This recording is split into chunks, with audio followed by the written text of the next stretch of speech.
নোয়াখালীতে ক্যান্সারের স্বামীকে হারিয়ে অসহায় বিধবার বসবাস, মানবেতর জীবন পার করছেন ৩ সন্তানের জননী। জুনায়েদ কামালের প্রতিবেদনে থাকছে বিস্তারিত। নোয়াখালী সদর উপজেলার ১১ নং নেয়াজপুর ইউনিয়নের ৩ নং ওয়ার্ড জাহানাবাদ বেলানগর গ্রামে দারিদ্র্য আর মানবেতর জীবন নিয়ে করুণ সময় পার করছেন বিধবা হাসিনা আক্তার। ১ বছর আগে ক্যান্সারে আক্রান্ত হয়ে স্বামী আব্দুল কাদের মারা যাওয়ার পর থেকেই সংসারে নেমে আসে দুঃখ দুর্দশা। ৩ সন্তানকে নিয়ে আজ তিনি চরম অসহায়। সরেজমিনে গিয়ে দেখা যায় হাসিনার একমাত্র আশ্রয় একটি জরাজীর্ণ কুঁড়েঘর। ভাঙা টিনচালার ফাঁকে পলিথিন টাঙিয়ে কোনোভাবে মাথা গোজার ব্যবস্থা করেছেন। বর্ষায় পানি পড়ে ঘরের ভেতর স্যাঁতস্যাঁতে হয়ে থাকে, যা একেবারেই বসবাসের অনুপযোগী। স্থানীয় বাসিন্দারা জানান, স্বামীহারা হাসিনা বেগম ৩ সন্তান নিয়ে কঠিন দিন পার করছেন। কাজ করলে খাবার জোটে, না হলে না খেয়ে কাটাতে হয় দিনরাত।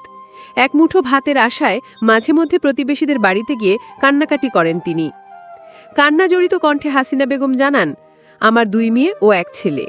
স্বামী মারা যাওয়ার পর মাথা গোজার মতো একটা ঘরও নেই। এখন অন্যের ঘরে মানবেতর জীবনযাপন করছি। যদি সমাজের কেউ আমাদের থাকার ব্যবস্থা করে দিতেন, তাহলে আমরা অন্তত খেয়ে পড়ে বাঁচতে পারতাম। আপনার নাম? আমার নাম হাসিনা আক্তার। আপনার স্বামীর নাম কি? আব্দুল কাদের। আচ্ছা, উনি কিভাবে মারা গেছে? উনি ক্যান্সার রোগে আক্রান্ত মারা গেছে। আচ্ছা, এখন আপনাদের বর্তমান পরিস্থিতি কিভাবে চলছে? খুব কষ্টে চলছে। আমার ঘরটা ছিল, ঘরটাও গত বছর বর্ষায় ভাঙি পড়ে গেছে। এখন আমি আমার দেবরের বাসায় থাকি ঘরে। খুব কষ্ট। আপনার ছেলে মেয়ে কয়জন? 3 জন। আচ্ছা, 3 ছেলে মেয়ে নিয়ে তারা কি করে?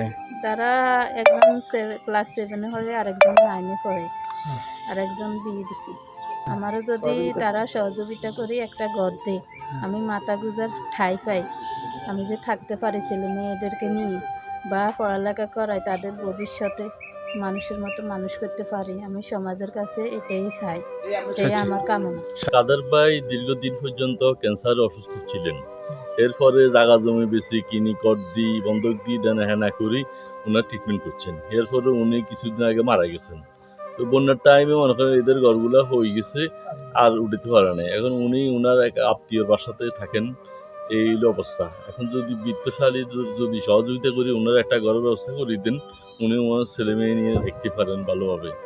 মহিলার স্বামীটা গত কিছুদিন আগে ক্যান্সারে আক্রান্ত হয়ে মারা গেছে।